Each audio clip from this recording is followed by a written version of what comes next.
लोकसभा चुनाव की 543 सीटों पर वोटिंग खत्म हो चुकी है। सियासत में मुहावरा है कि दिल्ली की सत्ता यूपी बिहार से होकर गुजरती है। ऐसे में बिहार के चुनाव नतीजों पर सबकी नजर है। बिहार में लोकसभा की 40 सीटें हैं। पीएम मोदी चुनावी रैलियों में कह चुके हैं कि इस बार एक सीट की वो कसर भी नहीं रहेगी जो 2019 में रह गई थी।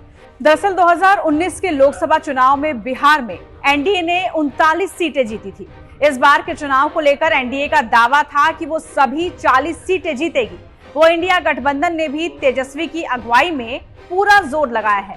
एग्जिट पोल के मुताबिक तेजस्वी की मेहनत रंग लाती भी दिख रही है।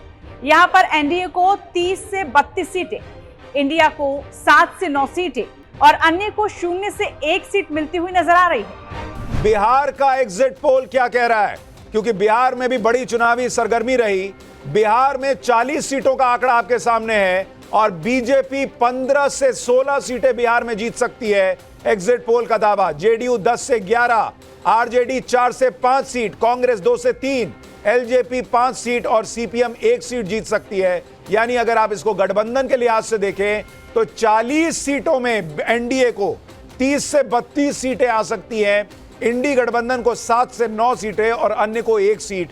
लेकिन अगर आप बीजेपी के परफॉर्मेंस के लिहाज से देखेंगे तो बिहार में बीजेपी को अपनी सीटों पर तो नुकसान नहीं हो रहा। वो 17 पे लड़े और 16 ऑलमोस्ट जीत रहे हैं, लेकिन बीजेपी को नुकसान शायद नीतीश कुमार की वजह से हो रहा है। जेडीयू अपनी सीटें कुछ गंवाती हुई दिख रही है और गठबंधन जो पिछली बार 39 सीट जीता था, सिर्फ 1 सीट कांग्रेस जीत पाई थी।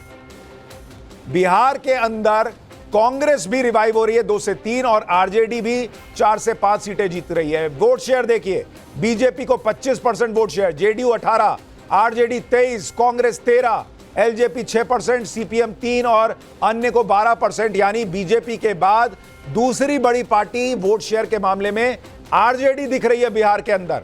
और अगर आप अलायंस का वोट शेयर देखेंगे तो भी आपको तस्वीर समझ में आएगी कि किस तरह से बीजेपी अलायंस जो है वो ऑलमोस्ट 40% के पार जाता दिख रहा है और सीटों के मामले में एनडीए को बढ़त दिख रही है। बता दें कि साल 2024 लोकसभा चुनाव के नतीजे 4 जून को आएंगे। इससे पहले टाइम्स नाउ भारत के एग्जिट पोल में इस लोकसभा चुनाव के बाद फिर से एनडीए की सरकार बनती हुई नजर आ रही है। एग्जिट पोल में एनडीए को 543 में से 358 सीटें मिलती दिख रही हैं। वहीं इंडिया गठबंधन को 152 सीटें मिलती नजर आ रही हैं। इसके अलावा अन्य के खाते में महज 33 सीटें ही जीतती हुई नजर आ रही है। आपको ये वीडियो कैसी लगी जरूर बताइए। इस तरह की तमाम अपडेट्स के लिए और चुनावी नतीजों के लिए आप बने रहिए टाइम्स नाउ भारत डिजिटल के साथ। नमस्कार।